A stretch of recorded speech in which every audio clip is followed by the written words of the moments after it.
Jets are going head-to-head with division rival Miami Dolphins this week. Time to squish the fish. Jets, Jets, Jets, Jets!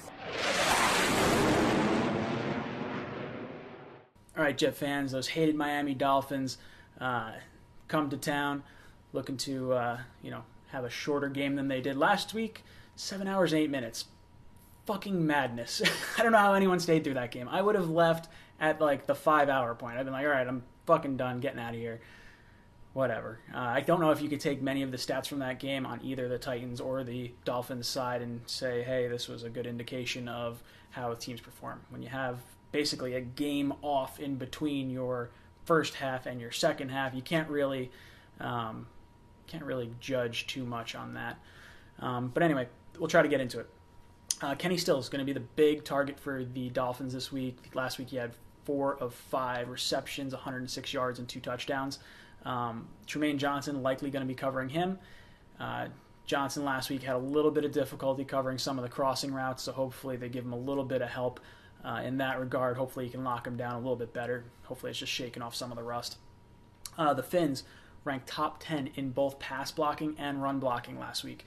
So hopefully the Jets are going to be able to generate some pressure against that line. If not, Tannehill is going to have a good time back there, standing in the pocket, staying clean. There's only so long the cornerbacks and linebackers can hold their coverage.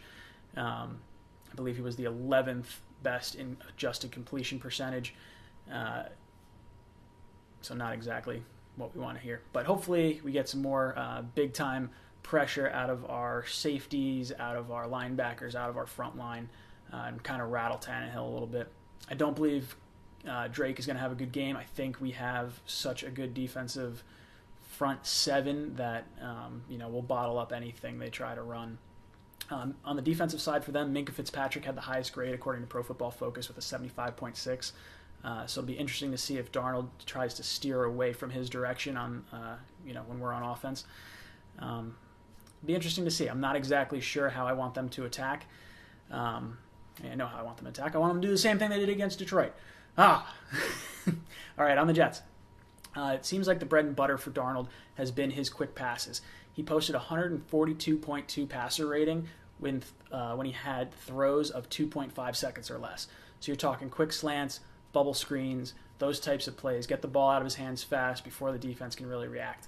I think you'll see a lot more of that. Our offensive line grade, not the best against the Detroit Lions. Hopefully that kind of takes a little bit more of a bounce back this week. He targeted Quincy Enunwa on 9 of his 20 routes. And when targeting Quincy, he had 123.8 passer rating. So obviously there's a connection between the two of them. I want to see that continue this week. The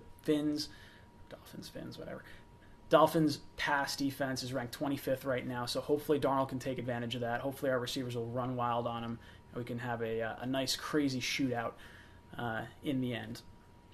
Predictions for the game, I think the Jets win again. I don't want it to seem like a broken record where it's like, oh, Jets talk, picking the Jets to win every time. But no, seriously, I think the Jets are going to win. I'm going to say it's going to be a little closer. I think the Jets are going to be a little high, maybe have to come down a bit, down to earth. We're going to say 30-28, Jets on top of the Dolphins. I think Jets score late, field goal, touchdown, whatever. Let me know down below what you think. Are the Jets going to run train on the Dolphins the same way they did Detroit?